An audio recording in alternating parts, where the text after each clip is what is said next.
amazing Gala Host Committee and Regional Council.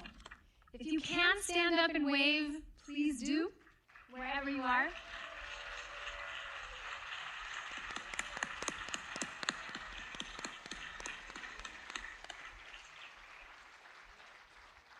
We could not do this without you. I also want to thank all of our generous sponsors and NIF's Legacy Society members who have made a commitment in their estate plans to help sustain NIF for years to come. A special shout out to members of the NIF International Board here tonight, Brian Lurie, Jim Koshland, Professor David Myers, and Aideen Sachs. Thank you to the many rabbis and cantors and Jewish communal leaders here. Thank you also to the JCC events team and our wonderful catering and events staff who've created a lovely dinner that will follow this program. And of course, a huge, huge thank you to my phenomenal colleagues, the NIF team, and those too. Can you please stand up wherever you are and wave if you're part of the NIF staff?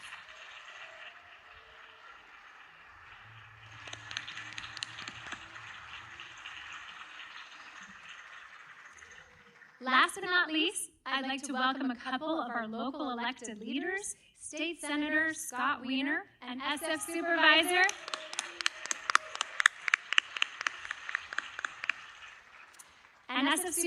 Raphael Mandelman.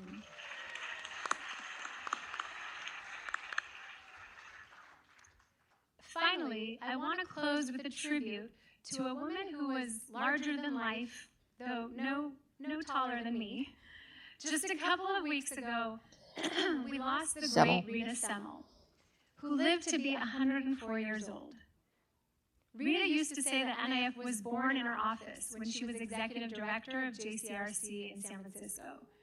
Rita was a trailblazer whose Jewish communal and organizational leadership led her to become a champion and pioneer of interfaith bridge building and social justice and women's leadership. Rita attended countless NIF galas and was a past honoree back in 1997. We were used to greeting her, sitting in the front row, and tonight I extend my condolences to her daughter Elizabeth, who is here with us, and to her whole family and community who adored her. She modeled the courage, integrity, and fierce determination that I hope you leave here thinking about tonight.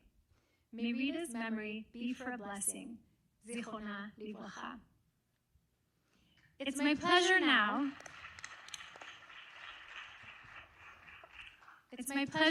to introduce Mickey Gitson, our NIF leader who has served for the last 8 years as Executive Director of NIF Israel and now as Acting CEO. Welcome, Mickey Gitson.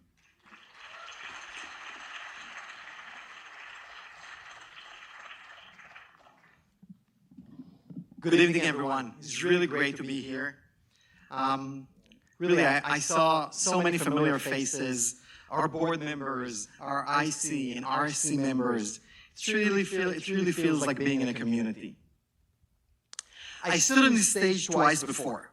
Once as a recipient of the Galanter Award for Leadership, and once again, just last year, as the Executive Director of NIF in Israel.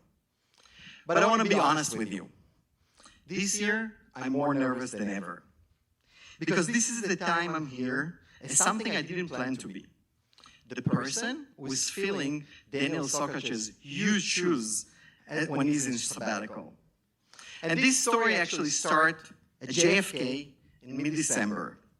My husband, her 2 daughters, Tel Aviv girls through and through, girls that never seen snow in their life, but they were very, very excited to see the New York snow because they thought it's going to be just like the film Frozen from Disney.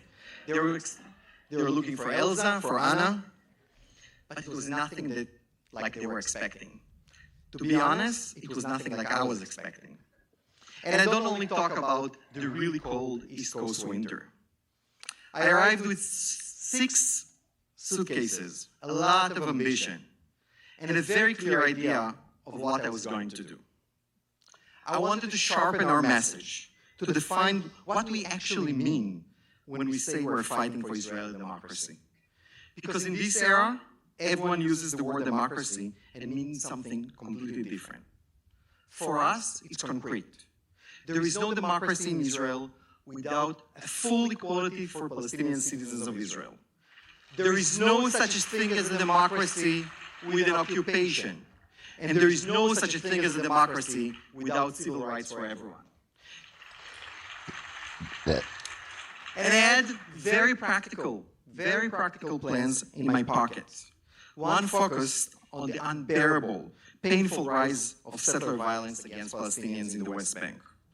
The other was to ensure free and fair elections in such critical moment for Israel's futures.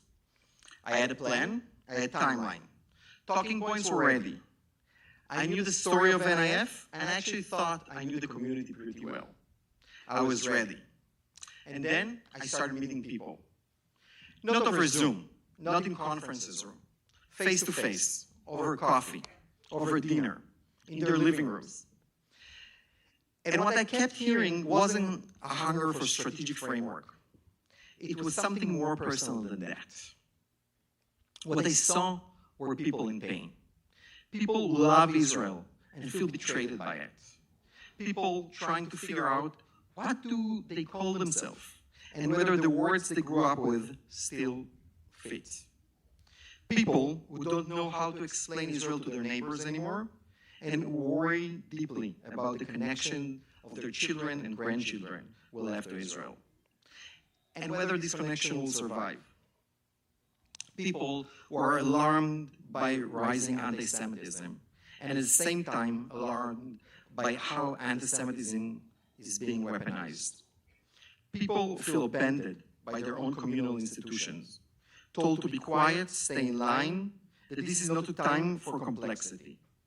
People watched Israel-Palestine stop being political debate and become a battlefield of identity politics, where some of the loudest voices aren't even looking for solutions. And I found myself thinking, this is the work, not instead of strategy, but underneath it, in a way before it. I realized our supporters need NIF in a different way now. NIF has become a place for thousands of American Jews who refuse to choose between their values and their connection to Israel. And that's not a soft position, that's a bold position. We believe in a future where Israelis and Palestinians both live in dignity, freedom, and security. Not one people on the expense of the other. And that's not naivety. That's the only conclusion available to anyone who understands this history deeply. We've put this belief to test. On October 7th, NIF was among the first organizations on the ground for the communities that were attacked. And in the months following, we were the first major American Jewish organization to support the delivery of significant humanitarian help into Gaza. So let me say something clearly. As an Israeli, I want to say it fully. NIF today has a dual mission, where the engine behind the fight for an equal democratic Israel, a one that pursues peace. And we are the home for American Jews who are looking for connection to Israelis fighting for the same future. Not two separate things, one thing. A few weeks ago, our board member and a friend of mine, Dr. Nasrin Hajiri Haddad, was in New York. Nasrin is a Palestinian citizen of Israel, a brilliant researcher on equality and minority integration. She has over 500 family members in Gaza and a significant family presence in the West Bank. She came here to meet the Jewish community. She sat with people. She listened to their pain, to the despair, to those who were ready to give up on Israel entirely. And then, at one of our events, in a small synagogue in Brooklyn, just next to my house, she looked people in the eyes and said something I haven't been able to stop thinking about. And I'm quoting, "I'm not giving up. If I'm still fighting, then all of us can. Because when you give up on Israel, you don't give up on extreme settlers or hilltop youth. You are giving up on me and my daughters. The bridge we are building at NIF is the bridge between Nasreen and her daughters and this room, who care about Jews and Palestinians in the land. That's why this community matters so much. That's why letting go is not an option. And that's why I'm so proud to know that in the current moment, so many more people, all through this country and around the world, see NIF as their home. In a few moments, you'll see people doing this work.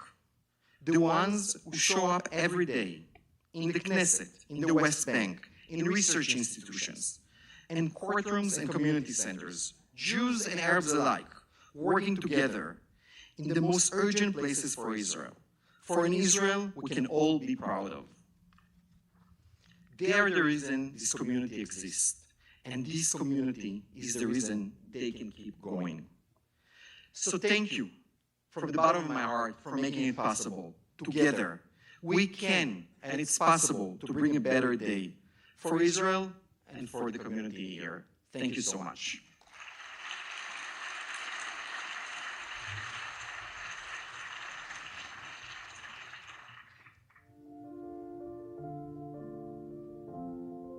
Hello, my name is Yosefa, NIF board member.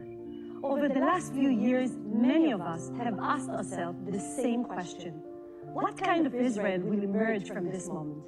It is clear to us all that Israel is in the midst of dramatic and historic change. And in moments like this, the future is not decided by slogans. It is decided by people and by action. The people you're about to hear from are those people. They are organizers, human rights activists, policy experts, movement builders, Jewish and Palestinian citizens of Israel. People doing hard and daily work of protecting democracy, defending human dignity, and building a different future. I think that in many ways what we see right now when we look at Israeli public opinion is like the second phase of the process of change after October 7th. Whereas in the first phase, most Israelis felt like a strong need for revenge and a strong belief that military force can really resolve all our problems. I think that almost 3 years after October 7th, most Israelis understand right now that this simply won't work. And I think that this is the point in which societies, including the Israeli society these days, are starting to consider other options. I'm part of a stream which is called the Faithful Left, a evolving stream inside the Israeli society of people who believe that their Jewish identity is pushing them toward equality, compassion, peace, and justice. In this extreme and violent time, I think that one of the biggest commandments and expectation of God from us as religious, observant people is to see the pain around us and not stand silent. And this is why we have this group, Bnei Avraham. It's a group of religious observant Jews who stand in solidarity with Palestinian communities who are under a threat of displacement or violent attacks from settlers.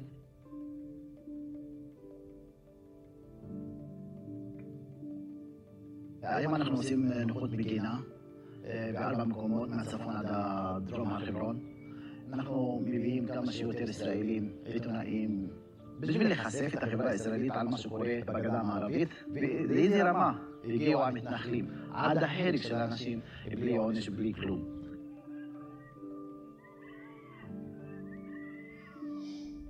שנה שעברה במסיק הבאנו 1,500 מתנדב ומתנדבת לשטח.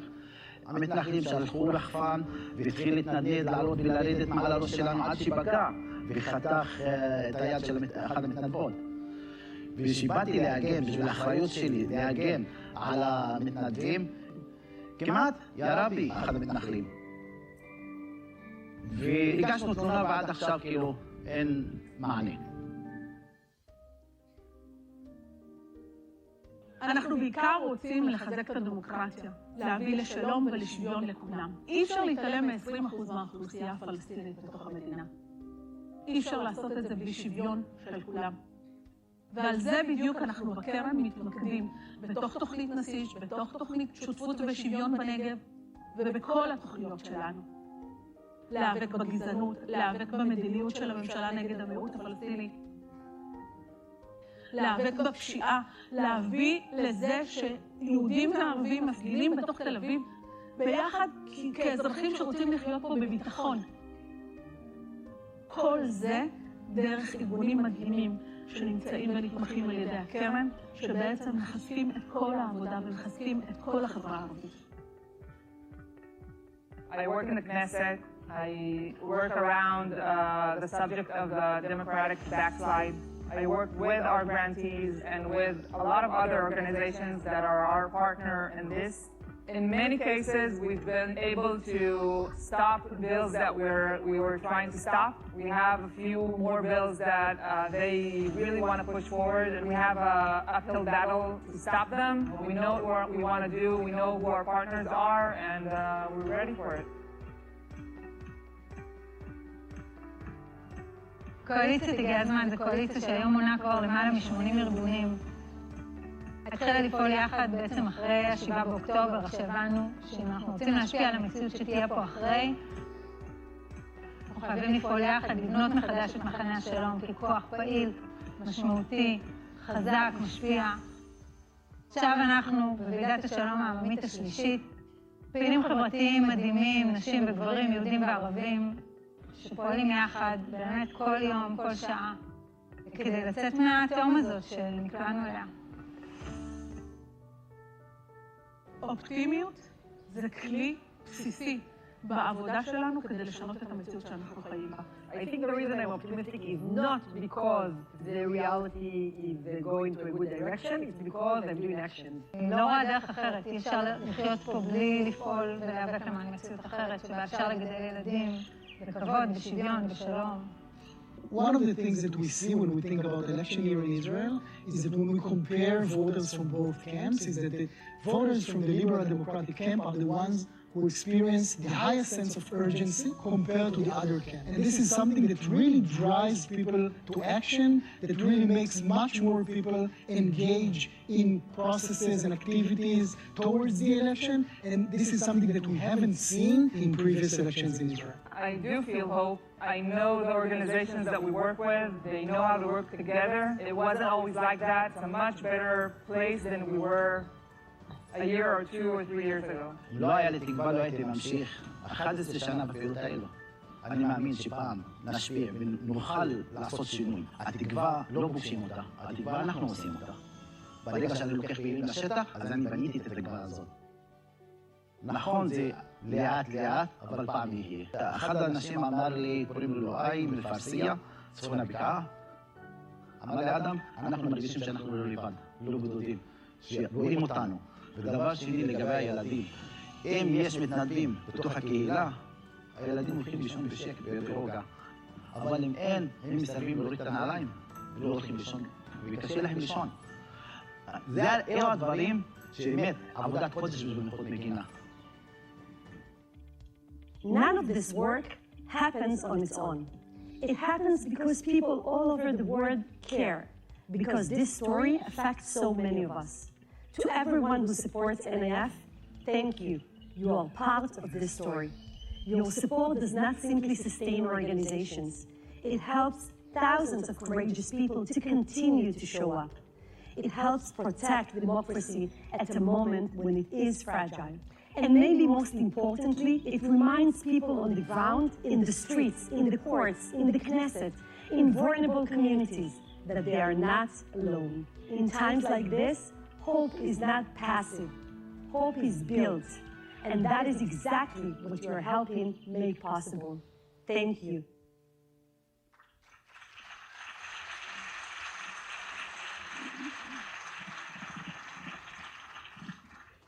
Thank you to our wonderful filmmaker, Louise Green, and to NIF board member, Yosefa Tabib Khalif, and all of the grantees and NIF staff who appeared in this video and took time to be part of this. I can say that working on this video is absolutely a labor of love. I feel even more connected to the work on the ground and the courageous, determined, visionary activists we support. And I hope it gave you a taste of the kind of work on the ground that NIF is making possible. And if you want a deeper dive, consider joining one of our upcoming delegations to Israel. The next trip is coming up October 11th. One of the last donor study tours that I had the privilege to join included tonight's honoree, Fred Hertz, who I now get to introduce. Fred has so many connections in Israel, unsurprising for someone who seems to know everyone everywhere he goes. He would squeeze in meetings with activists and artists, and his enthusiasm is boundless.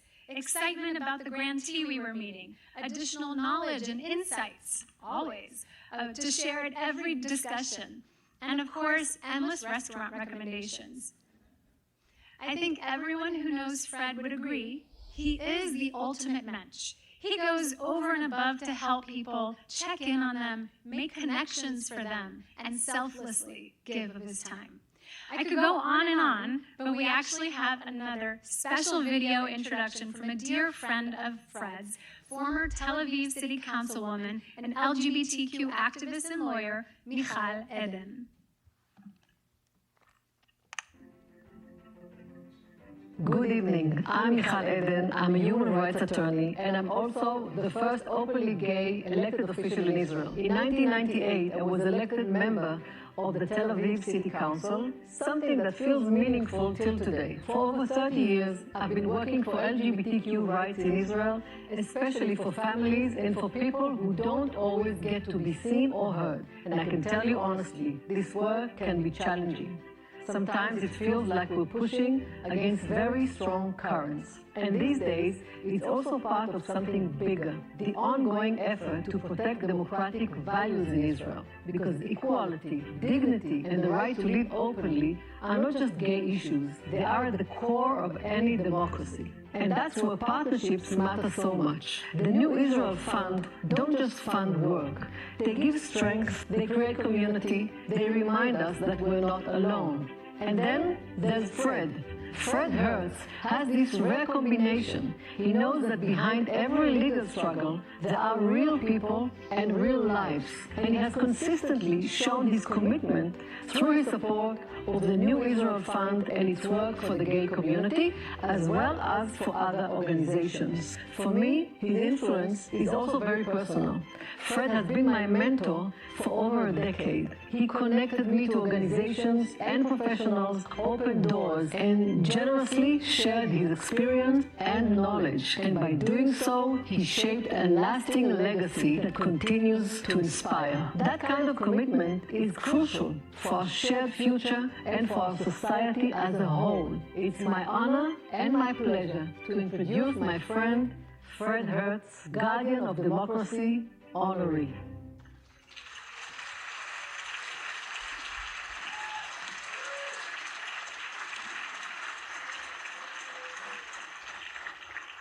Thank you, Orly, thank you, Mickey, and thank you, Michal. Somehow I'm reminded of my bar mitzvah. I think it's the last time I've spoken to such a large group of Jews. But I have to say, it was 60 years ago at a synagogue in St. Paul, Minnesota, named after my great-great-grandfather, who came to Minnesota in 1872, founded the first Orthodox synagogue, and when he died, his widow, in an act of, let's say, following in the tradition of Rita Semmel, said, I want nothing to do with Orthodoxy because of how they treat women, and co-founded the first conservative synagogue, but named it after her husband, who, fortunately, his name was Aaron and not Shmuel, and so that's where I was bar mitzvahed, and I really see the connection between the Jewish values that I learned at Temple of Aaron in St. Paul, Minnesota, with where I am today. I've been an engaged donor and activist with New Israel Fund for about 20 years. And this is a time when being supportive of Israel, being engaged with Israel, it's a real challenge. And NIF, I see this as an organization that enables me to find a way to connect to Israel. Orly was just mentioning about the study tour we did, organized by George Krefsky, about art and justice in 2016. We arrived the day after the 2016 election. You imagine how we were doing. And Nomi Chazan, the head of NIF Israel, said, and I always remember this, and based on her 10 years with Netanyahu, she said, despair is not an effective political strategy. Certainly true today. So I see really 3 dimensions of my engagement with NIF. There's really a personal benefit of being around these activists, from Michal Aden and everyone else who is an activist there. It's also knowing that the money I donate goes directly to these people who are doing good work. And I do believe, and this came through in the video so strongly, there is reason for hope. It's a long struggle. It's not immediate, but it's there. And 2 examples. The first day we were in Tel Aviv, we met with the rabbi from Tag Meir. This is the group that goes out to Palestinian communities who've been the victims of settler and right-wing violence. And they don't just bring flowers, which they do. They help rebuild buildings and rebuild families. And the next day we spent with a group from Ir Amim who are working to really bring Palestinian and Jewish residents of Jerusalem to work together. And more recently, just in December, with Michal Aden, I was at the 50th anniversary party for Agudah, which is the leading gay rights organization in Israel, which is a long, long time NIF funder. And because of my involvement as a donor, as someone who hosted a party, a gathering for them here, I was welcomed in their 50th anniversary, and here were these hundreds of LGBT activists playing music, singing songs, celebrating, and you really had a sense of this is the Israel that I feel connected to. Other examples I was brought up in the talk, in the video, small M&E, observant Jews who are fighting for peace. And then there's, I don't know, people say they have their favorite, you never say you have your favorite grandchild. And I suppose I shouldn't say I have my favorite grantee, but I'm a huge fan of Omdim B'Yachad, which is Jews and Palestinians working together on local issues and community issues. And I met Sally Abed at an NIF gathering several years ago, which has led to a long-standing connection. And just being able to know these people, know what they're doing as they try to work together with Jews and Palestinians in Israel is so meaningful. So I say to my friends that instead of arguing with other Jews about what Israel should be, which it's a respectable argument, it's a legitimate thing to argue over, NIF is a way of actually helping the people who are making Israel better. And I guess I'll just quote one of my mother's last, I interviewed her for her 100th birthday, and when I asked what makes life meaningful, and she said, help other people and you will feel better yourself. And I feel that about NIF. I am helping them, but they are actually helping me by inspiring me and letting me know that there is a positive future for Israel. So thank you for your support for me and for all the work that New Israel Fund does. Thank you so much.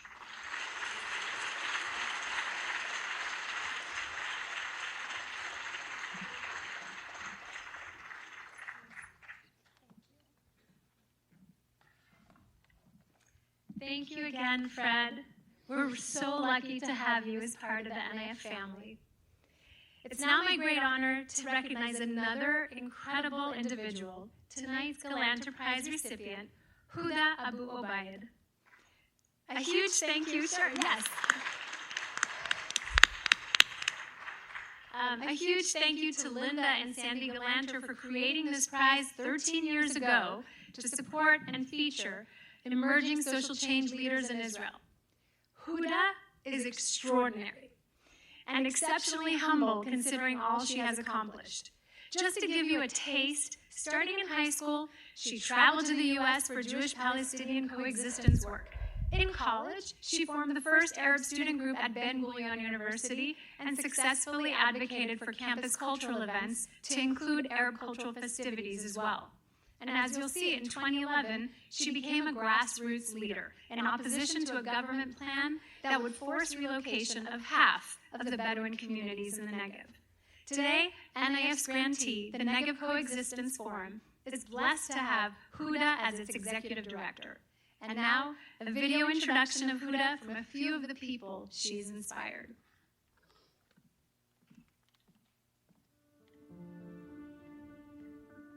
I'm Rasha. I'm Huda's sister. I grew up in Lakia village. I was born in 1998 when Lakia was already a recognized village. We are 5 sisters and 2 brothers. Mother is a teacher and my father is an activist. From my childhood, I was seeing Huda trying to put people together, trying to make peace with people, especially between Arabs and Jews. She was participating in different projects in Lakia and in Beersheba and in the area of the Negev in whole.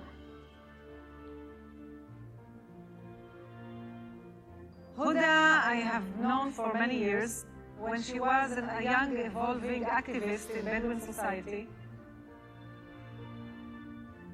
אני מכיר את הודא כבר 20 שנה מאז שהייתה באג'יק בכיתה י'. אחד ההצלחות שלנו במהלך השנים זה היה הצעת החוק של פראוור.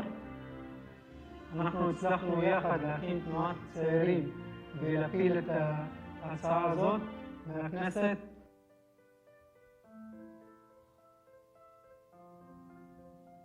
הייתה אמורה לרכז את כל הבדואים במקום אחד או שניים. הצלחנו לעצור את זה, וזו הצלחה שעדיין נשמעה על שנינו. Huda and her friends, the Hirak al-Shababi, they led the demonstration and it was the first demonstration I participated in. I was 13 years old. I encouraged all my friends to come. I saw Huda like so enthusiastic and she was like telling us we have to make this demonstration happen and it must be a success. I remember this as the most enthusiastic event in my life. I met Huda again as an activist in Nakabiya. Nakabiya is a research center that was established in the Coexistence Forum. She's an example for the young generation of leadership that is very brave. She does not hesitate to speak about the truth. And they think that Huda brings a new vision to the Coexistence Forum, not only on the local map, but also on the international map. And Huda is the role model of the activist who does not give up. On the contrary, she challenges the system. היום אנחנו עובדים ביחד בפורום דו-קיום, היא המנכ"לית שלי, אני מאמין בדרך שלה, מאמין בה, אישה שעושה שינוי בחברה שלנו. יש לה יכולות שכל הנגב מכירות את זה, ואני גאה להיות חלק מהפעילות שהיא עושה.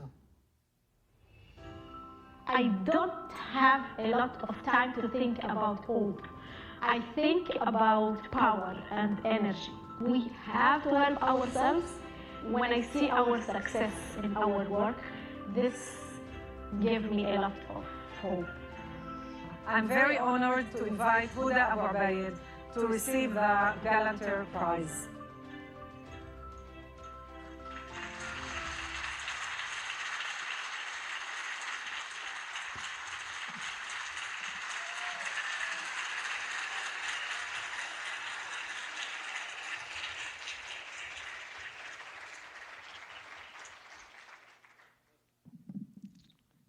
Good evening, everyone.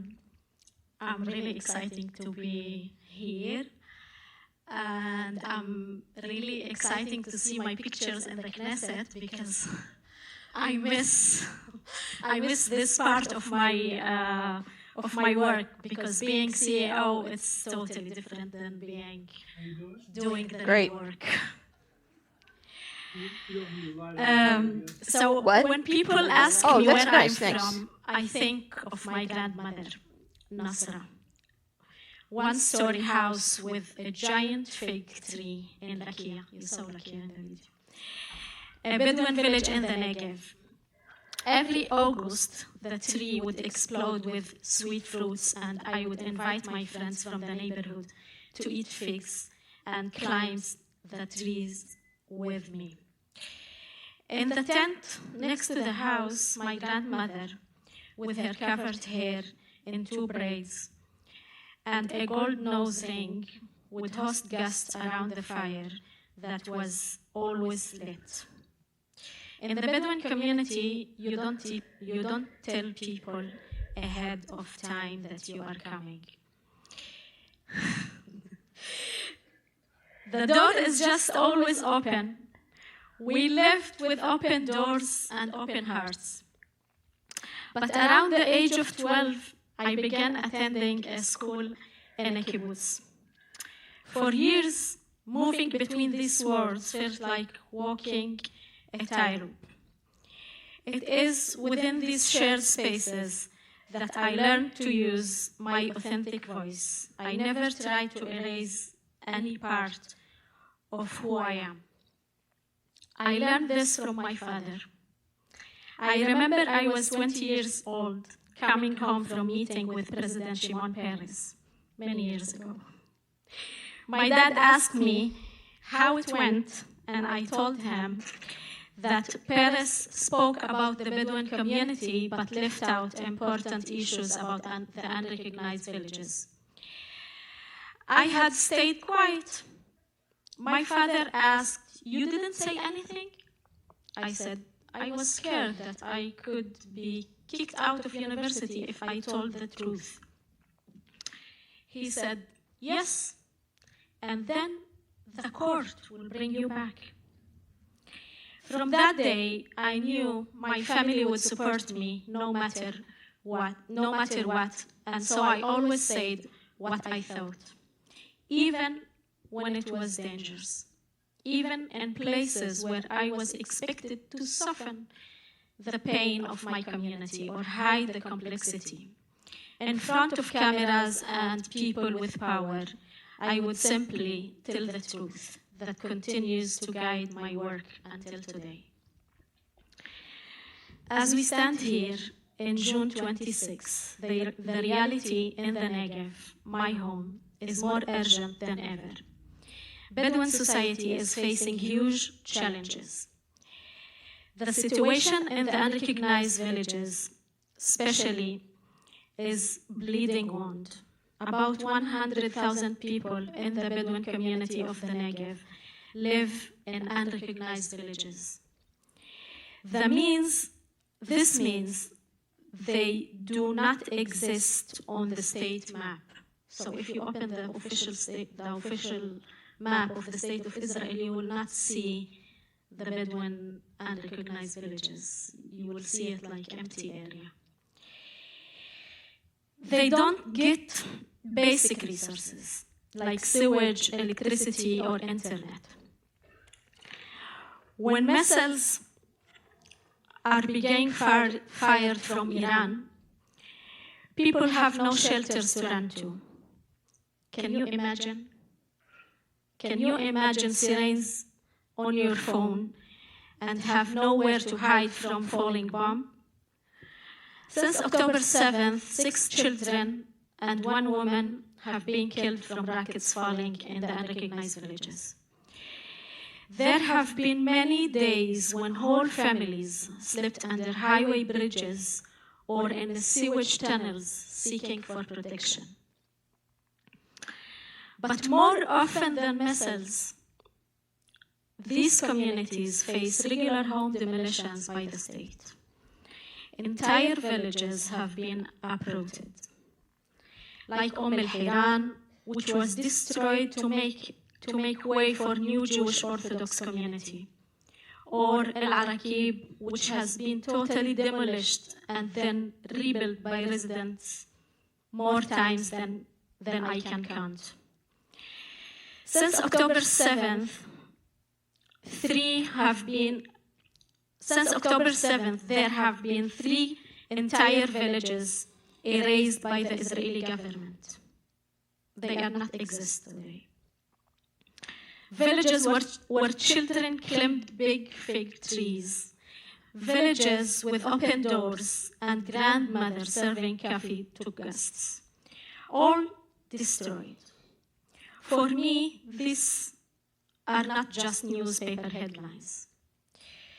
They are existential threats to my home, my family, and the future of Bedouin society in the Negev. And this crisis demands immediate solution. Recognition, planning, investment in education and employment. And above all, treating Bedouin residents of the Negev as equal citizens, not as a demographic or security threats. We at Negev Coexistence Forum are standing up for the unrecognized villages and creating the knowledge and the awareness that allows real work to get done. The last research project we did was about the lack of bomb shelters in the Bedouin villages. This research is being used by all of the organizations that are working with Negev residents to advocate to build more shelters. As a result of this, in the last few weeks, 100 new shelters were put in the unrecognized villages in the Negev by the state.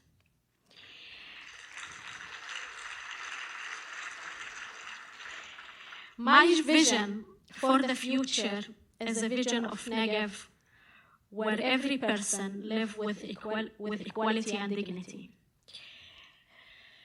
I long for a society in which partnership is not a slogan, but a living reality where everyone's interests, rights, and dignity are protected. Over my years of work, I learned about what it takes to build shared society of Arabs and Jews living together. This cannot just be theoretical concept. It can't only happen in air-conditioned academic conferences. We cannot speak about coexistence while citizens wake up every morning fearing bulldozers that may demolish their homes. Real partnership requires us to show up fully, not only when it's convenient, but every day, every hour, even in the hardest moments. My connection to the New Israel Fund comes from this understanding. NIF has deep recognition that social justice cannot be separated from the right of the Bedouin community. NIF support showed me that there are partners who understand that democracy and equality are not privileges. They are necessary for shared life.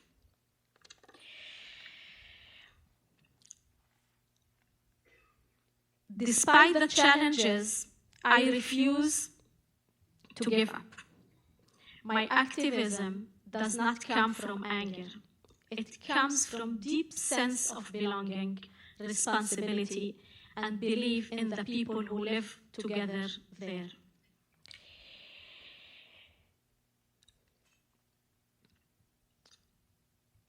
I really was surprised to receive this award.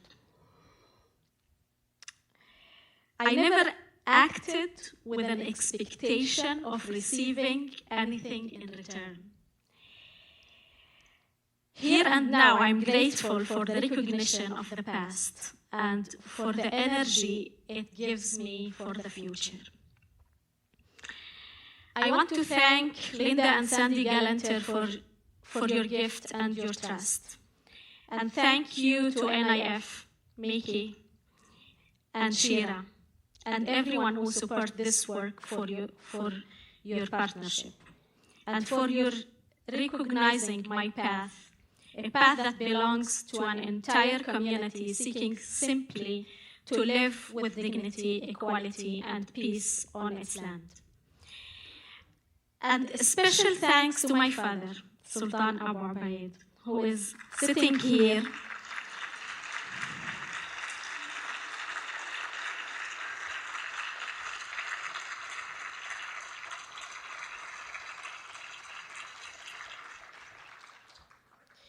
who's sitting here and is also on the NIF team, who taught me to stand up for myself and fight for my beliefs. Thank you very much.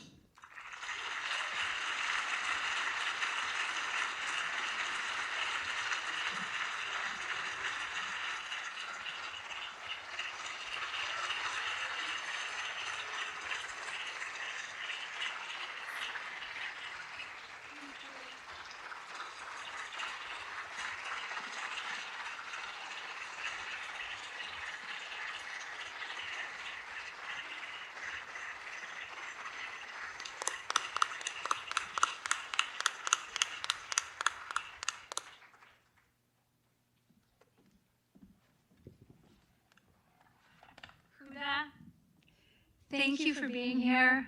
As you all heard, her activism and not giving up and fighting for our shared values are truly inspirational. Her belief that a joint future of Jews and Palestinians is possible and necessary is exactly what's behind the New Israel Fund's work. And now I have a chance to ask all of you to step up.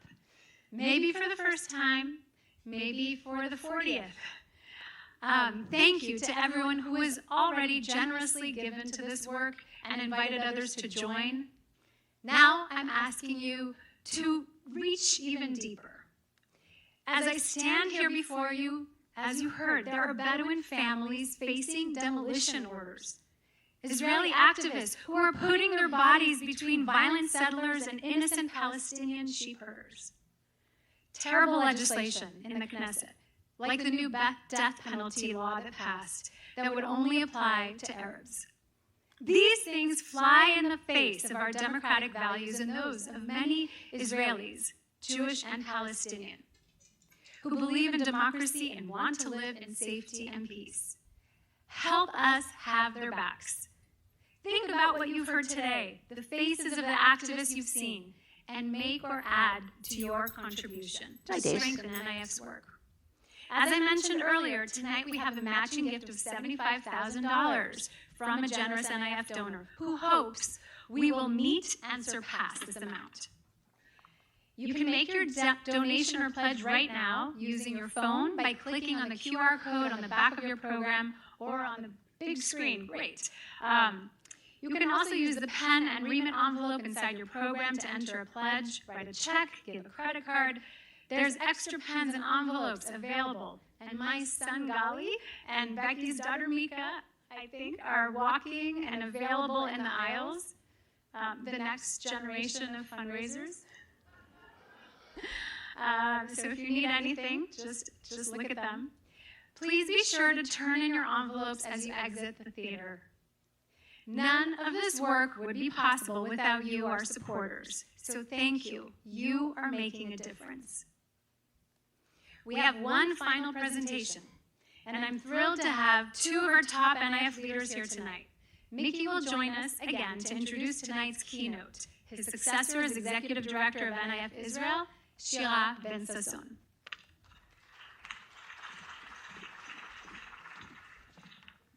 Hello again. It's quite exciting and interesting. Working in the New Israel Fund allows you to meet people that you never thought you would meet anyway. It gives you a big understanding and a different look at Israeli society. When I think about Shira and me, we weren't really supposed to meet in any way. Shira is an Orthodox woman from Jerusalem, a daughter of religious Zionist leaders. I'm a gay man from Tel Aviv, son of Soviet immigrants who arrived in late 70s to Israel. I think we grew up and raised in such different worlds. And yet, we've been working at the same and going the same road for more than 15 years. Shira was a grants officer at NIF when I was building the organization Be Free Israel, an NIF grantee. We kept finding each other here and again. And when I came here to lead NIF, there is no even question in my mind that Shira was the person to lead NIF in Israel. She's sharp, she's deeply committed, and she knows this organization in her bones. We share values. We share a belief in a change that actually happens. That's the NIF miracle. Really, it brings together people who were never supposed to meet. So we are lucky to have with us today Shira Ben-Sasson-Furstenberg, and I'm very enthusiastically invite you to the stage. Please, Shira.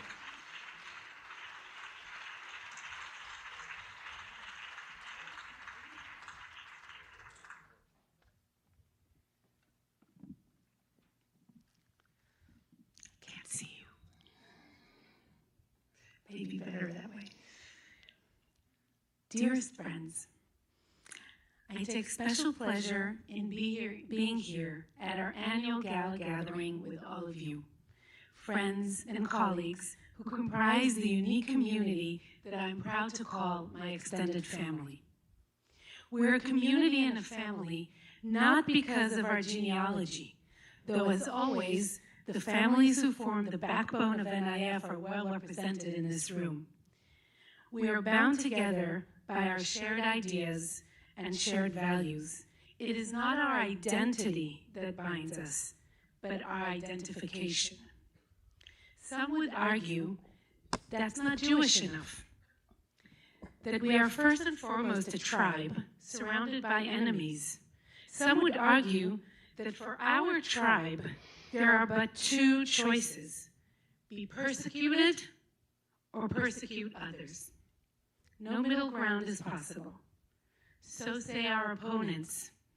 One of them is the Israeli Minister of Settlements and National Missions, Orit Struk. July 7th, 2024.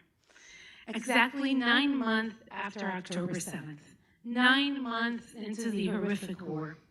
Minister Struk visited a newly recognized West Bank settlements on a Saturday night, chatting with the settlers from the Hebron Hill area outpost Givat Hanan. She declared her delight at this period of miracles. This esteemed member of the far-right religious Zionist party felt that times were miraculous.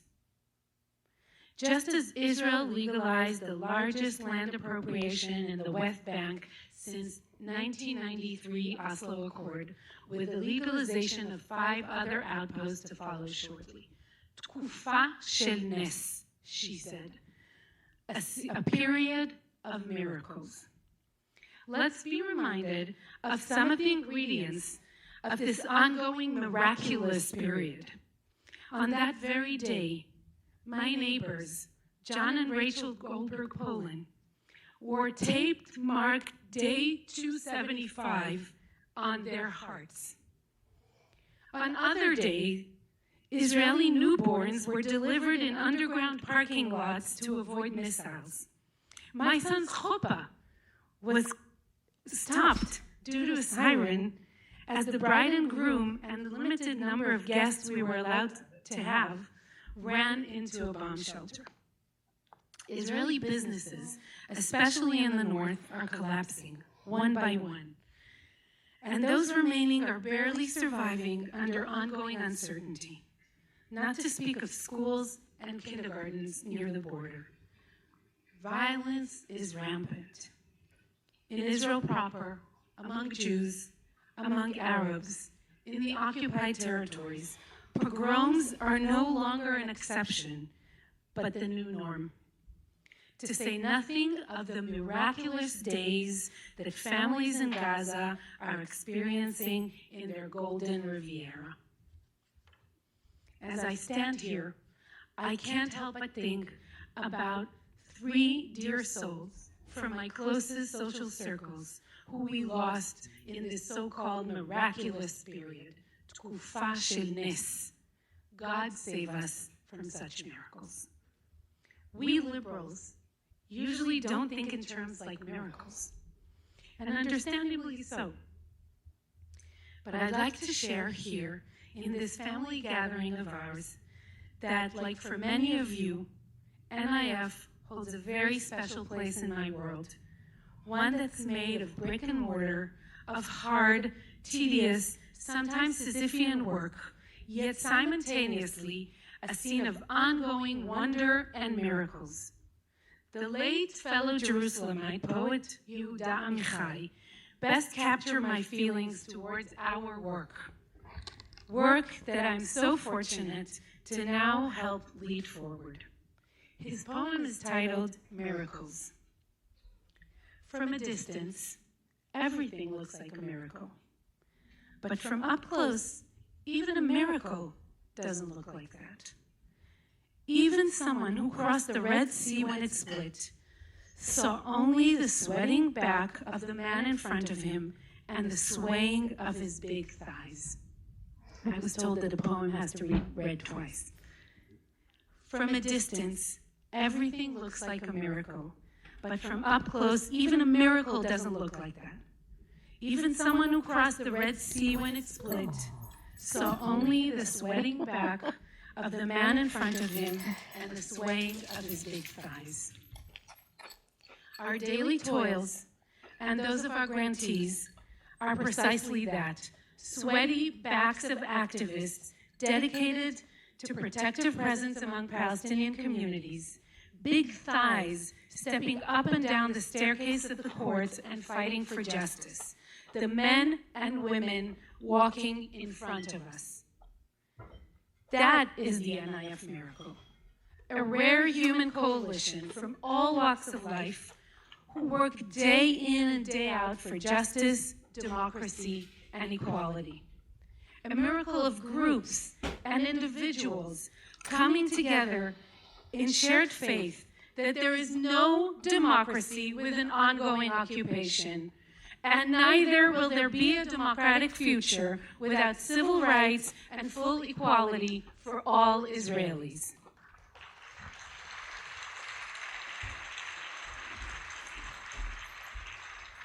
To accomplish that, our staff, grantees, and supporters, to accomplish all that our staff, grantee, and supporters have accomplished in this dark time of war and grief, what if that, if not a miracle? But in our tradition, the Talmud says one must not count on a miracle. Don't plan on it. Don't rely on it. En somchin al hanes. Do not count on the miracle. Or, as Prophet Muhammad once told a Bedouin herder, trust in Allah, but tie your camels. We cannot count on miracles. Actually, we must rely on their opposite, strategy. The best response to a miracle-based economy and a miracle-based policy, the best alternative to running off cliffs in hope that the God will save you, is a good strategy. Yes, NIF is a miracle. But to much more than that, it has been, from its very conception, the epitome of strategy. In the Israeli pro-democracy landscape, were it not for our foremothers and fathers who almost 50 years ago identified a real missing piece and addressed it, Israel would have not today been a vibrant, powerful, determined peace camp, democracy camp, civil rights camp, partnership camp. Any David facing a Goliath, any Jacob facing an Esau, any Yael facing a Sisera, knows that a working brain and an excellent plan can win even asymmetrical battles. And I think that you, our dearest and most faithful supporters, know better than I do that money is essential, but without a good strategy, decent finances will not go far. The NIF miracle is ultimately the fruition of diligent strategic planning coupled with commitment and tireless execution. Here's a recent example. My friend, Dr. Alex Sinclair, a Jewish educator who wears a kippah embroidered with both the Palestinian and Israeli flag, was sitting in a cafe in Modi'in when someone called the police because they were offended by the Palestinian flag on his kippah. The police detained him, put him in an interrogation room, denied him access to a lawyer, and when they released him, they had cut the Palestinian flag out of his kippah. I think we might have a picture. Yes, this is the kippah that Alex has been wearing for years, and this is how he got it back when he was led out of the police station. When Alex reached out to a group of activists for help, within minutes, I was able and proud to connect him to the Civil Society Protection Hub, the inter-organizational infrastructure hub that NIF established so that people like Alex have immediate legal representation, support through the media storm that soon engulfed him, and anything else he might need in those confusing days. Soon after, NIF grantee Mechazkim recreated the kippah as a sticker with the words, "We were destined to live together." Mechazkim activists handed these stickers out to thousands of participants at the It's Time People's Peace Summit, an event that NIF helped establish, staff, organize, and support. A few days later, I tried bringing those stickers into the Berl Katzenelson conference in Tel Aviv. I was stopped by security, who found the stickers in my bag and confiscated them. Again, just because they featured both the Israeli and the Palestinian flag. With the help of the conference organizers, I recovered the crushed stickers from the garbage can and spoke publicly about the incident that same day. All of this is nothing, compared to Palestinian friends who have to wave watermelon posters because they fear the consequences, rightly fear the consequences of waving a Palestinian flag, which is legal to do in public. And clearly, nothing compares to the daily reality of discrimination, government-sponsored violence, and even threats to their lives. An age of miracles indeed. Then, when a kippah is cut in the Jewish homeland, and when watermelons are suspicious, and even stickers are a security threat. The hub and our grantees are not the product of a miracle, but result of tireless work, of forward thinking, and ongoing collaborations towards a common cause. From afar, it may look like magic, but I'm proud of the sweat that has gone into creating and funding this unprecedented coordinated work. So many excellent philanthropies are out there, doing the sacred work of much-needed charity. Actually, very few of us, if any, can't afford to somehow engage in tzedakah. Our tradition, our parents, I know my parents and I think your parents too, taught us to always look out and support the needy, but respectfully. Our NIF story is a different one. It is a story of philanthropy aiming to be as strategic as possible, as immune as possible to fads and trends, to respond not just to the immediate crisis, but to plan for possible futures, to look at NGOs as a breathing ecosystem. Here in this room, counting on miracles just doesn't cut it. Bathing in an intoxicating celebration of occupation, living in constant multiple front war, defining our most challenging time as miraculous ones, this will never be our way, our path forward. However, is proactive strategy and deep thinking, implementation to ensure democracy, justice, equality, and peace for all Israelis and for our Palestinian neighbors, leading forward, just like our name demands of us, for a new Israel, Israel Chadasha. Let us hear you, Damichai, once again. From a distance, everything looks like a miracle, but up close, even a miracle doesn't look like that. Even someone who crossed the Red Sea when it split saw only the sweating back of the man in front of him and the swaying of his big thighs.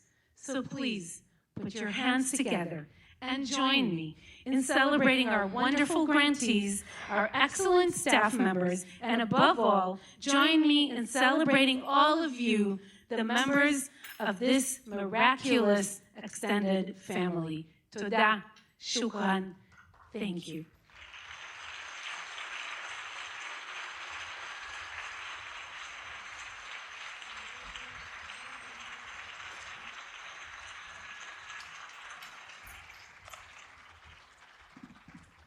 Thank you, Sheila. We are What's so that? lucky. Still going. How want it's to use going? I think it's almost over. again. The miracle of It having may you be as wrapping leadership. up now. So It's lucky to have really you as a good. leader. I'm going Thank to you share for it. your wisdom, your passion. Are we and your commitment. empty now? We've arrived at the That's end. really good. Thank you. I have just a few instructions for folks here about what's next. But first, I want to thank you all again for your attention and support. I hope you will carry tonight's message on to the friends and colleagues you speak to. And of course, it is not too late if you want to contribute. The QR code can be up again, and the match challenge of $75,000 is still out there. Thank you. If you have a donation or pledge envelope, please remember to turn it in on your way out with an NIF staff or volunteer holding a basket. And most importantly, for the food. As we leave now for dinner, you'll find buffet stations in the atrium and also in Fisher Hall. Everyone should have a table assignment, and there's also volunteers outside the door who can help guide you to your tables. Please find your table, then head to the buffet for a delicious meal prepared by Fresh Catering. And as I conclude, I want to again recognize and thank tonight's generous sponsors, corporate sponsors, and of course, our host committee and regional council. Good night, everyone, and thank you.